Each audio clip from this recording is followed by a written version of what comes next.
The beginning of the movie is set somewhere during the Second World War in Berlin. The Führer, Hitler, is with a behavior coach named Keppel. Hitler expresses his disagreement with the gesture of people's greeting to Keppel. He complains that though the Nazi salute is out-fashioned, people need to at least raise their hands up to the wrist and show respect. Then, he narrates that he has done everything humanly possible to destroy the foundations of the enemy who desecrated their soil. He finds Germans' existence incomprehensible and finds it alarming that he is here, too.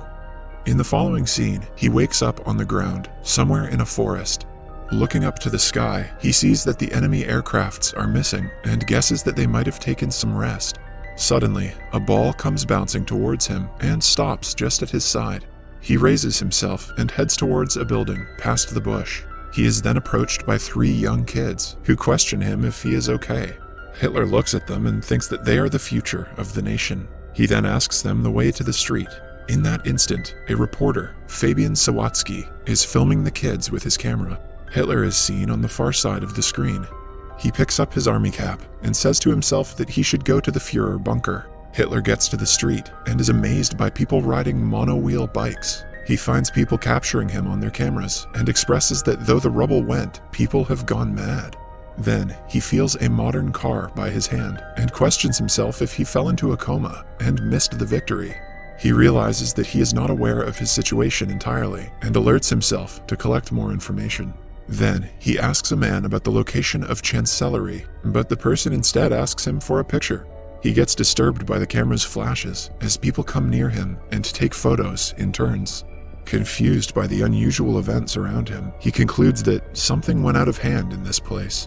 As Hitler walks away, he finds a woman speaking in German on her phone.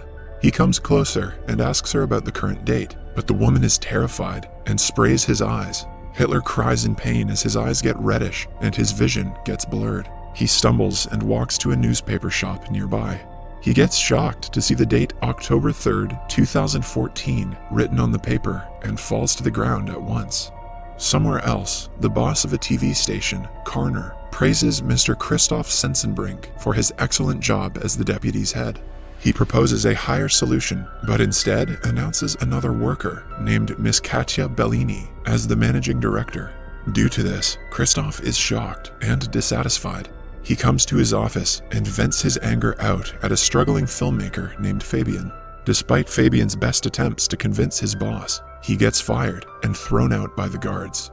Sometime later, Hitler wakes up at the news shop and asks the owner about the date. He confirms that it is in fact 2014. A confused Hitler questions if the shopkeeper has kidnapped him and suspects that this is all a trick play of the enemy's secret service.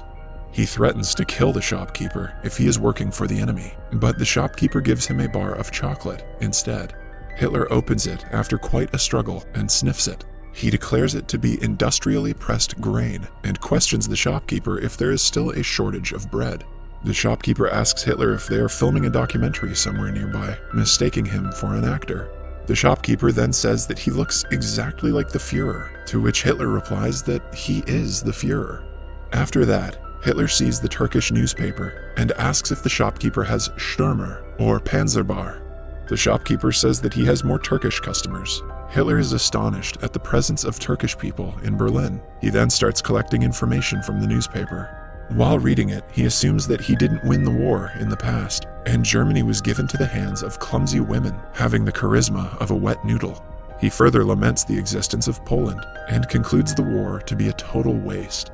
Meanwhile, Fabian looks upon his video reporting about soccer and sobs, sad at the fact that he was fired.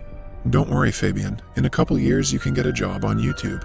His mother calms him and asks him to pause the video, noticing Hitler behind. Fabian is amused at the discovery of a person who looks so similar to Hitler. Back in the shop, the shopkeeper asks Hitler to keep the newspaper aside and stand outside. Hitler grudges at being asked to work. The shopkeeper suggests Hitler clean his clothes, for they stink. He then goes to a laundry place and asks them to clean his uniform. Hitler asks if they have another uniform, since he cannot walk away naked. Hitler doesn't understand that he's in modern-day Germany now, and nudity is no big deal. Next, we see Hitler walking to the news cellar with jeans and a sweater on. Hitler's looking bussin'. Fabian, on the other hand, has somehow managed to find him and is waiting for him in the shop. After getting a look at Hitler, he is amazed at his appearance. Fabian asks Hitler if he can film him as he marches through modern Germany. Hitler agrees with the idea. Fabian takes up some cash and a car from his mother and begins his journey with Hitler. The two end up in a hotel where Hitler gets amused at seeing the television. He then decides to talk about politics in Fabian's presentation. He goes to places asking people regarding their views on politics. After the interviews, he finds that there was minimal impact of democracy upon people during his absence. He inspects discontent and suppressed anger in people, which reminds him of the 1930s, when people had similar views but lacked the term political disenchantment. People tell Hitler about the problem of immigrants in the country, making Hitler push his idea that mixing the races doesn't work. Later, Fabian asks Hitler the source of his unique mustache. Hitler replies that he cut his mustache to a shape that fits a gas mask. A while later, the two end up on a farm, where Hitler gets bit by a dog. He is enraged and shoots at the animal. Fabian scolds him and seizes the gun. As the tour goes on, Fabian eventually runs out of cash, but he thinks of a plan and convinces the passers-by to have their sketches drawn by Hitler. Hitler finally gets to exhibit his creative side and draws sarcastic pictures, which people find funny and pay for. They continue their trip after collecting enough money.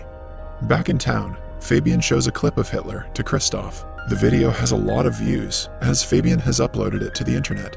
Christoph is impressed by the large number of views on the video. He asks Fabian for Hitler's name and contact number. After meeting him, Christoph suspects Hitler to be a lunatic and asks Fabian to take him away from his office. Before leaving, Hitler enters the director's office and asks her to save Germany together with him. Interested by the idea, Bellini asks him about the plan. She quickly asks her assistant to prepare a proper TV format for broadcasting the Führer on listening to Hitler's idea. Fabian then threatens Christoph to give him his job back, or else he will take Hitler away. On hearing this, Christoph makes him a kitchen boy, promising to promote him when a new editorial post opens up. Kitchen boy is better than an internship, I guess. Sometime later, Hitler is given a table at the TV studio. Christoph calls Kromeyer to help Hitler with computer use. Hitler recalls the computers of his days and labels the invention to be one of the greatest. Kromeyer tries to sign up Hitler to email, but informs him that his name is already taken. Hitler grunts for others stealing his name and tells her to use New Reich's chancellery as he liked it. Christoph plans to put Hitler on a live comedy show called Whoa, Dude! He is still salty because Bellini got a promotion instead of him and intends to create trouble for her. He intends to bring racism to the debate through sarcastic jokes on Jews and throw out Hitler. The show starts, and Witzigmann, the host, calls for Hitler on the stage. The audience gossips about Hitler's appearance, but when Hitler gazes at the audience, the hall goes completely silent. Hitler soon breaks the silence, but does not read out the lines as scripted. He explains that he is to tell a joke about immigrants, but he is not going to do so. He says that a TV is a great invention of the human, but the shows broadcasted are nonsense. Clearly, Hitler hadn't seen Game of Thrones yet. He sheds lights on problems like poverty and unemployment, and forecasts that the people of the country are heading towards the abyss without noticing it. Hitler vows to fight against the TV, not only up to the broadcast of the abyss, but also until he succeeds in overcoming them. Everyone likes the idea and claps for him. Seeing Hitler's popularity, the host, Witzigmann, gets envious. Bellini asks Christoph to broadcast Hitler in every show. Christoph is distressed because of the failure of his plan. In the following scene, we see Hitler give interviews on numerous TV shows and share that his motive is to make Germany great again. Wow, this movie was ahead of its time. His popularity grows immensely, and he meets several people and party leaders. He starts charming them all by sharing his ideas. One day, Hitler and Fabian visit NPD headquarters in Berlin. He calls for Ulf Birn, the federal chairman of NPD, and asks him what his cause has achieved so far. Hitler belittles him and says that they have wasted enough time, and the movement is taken aback by decades due to their words. Christoph gets excited and happy when the cops and district attorney, DA, appear at the TV studio. They explain that they are here for a complaint of charging violation of hate laws. Bellini asks what they are to do then. Quickly, Christoph pops that they might need to cancel the Führer show. The DA says that they can keep the broadcasting on. Bellini takes a sigh of relief, while Christoph fakes his smile. After the DA leaves, Kromeyer hands over a letter to Christoph, stating the payment of the dog, which Hitler had shot earlier in his trip. Christoph receives the letter happily, believing it might be a way to cause trouble. Next, Hitler is put on a TV program where he is asked direct questions about his different roles in the war. Hitler responds that he wants to reach out to people, but the interviewer tells him that all his deeds cannot be justified. He shows him the clip of him shooting the dog. The video disturbs the audience. Hitler is angered and threatens him that he would do the same to him. He further says that he will turn their studio into a parking lot for tanks. Christoph gets happier, seeing people's negative responses. After the disastrous interview, Bellini is fired, and Christoph is appointed as the new manager. After that, Hitler goes to Fabian's house and starts living with him. He expresses amusement at the path taken by destiny and starts to write his second book. The book soon hits the market.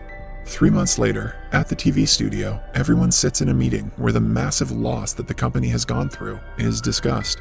Christoph believes that Witzigmann's show will put them back on track, but one employee informs him that he has quit his job. Christoph gets tense and mad at the selected employees for losing the show. One of the staff suggests getting Hitler back, which interests Christoph. He looks for Hitler again and offers Fabian that he will invest $1 million in the film that Fabian and Hitler are shooting, if, in return, they let them broadcast the movie on their TV station. Hitler and Fabian come to Kromeyer's house, where Kromeyer's grandmother identifies Hitler. She claims that Hitler gassed all the people up and killed them. She calls him a criminal and shouts at him to get out.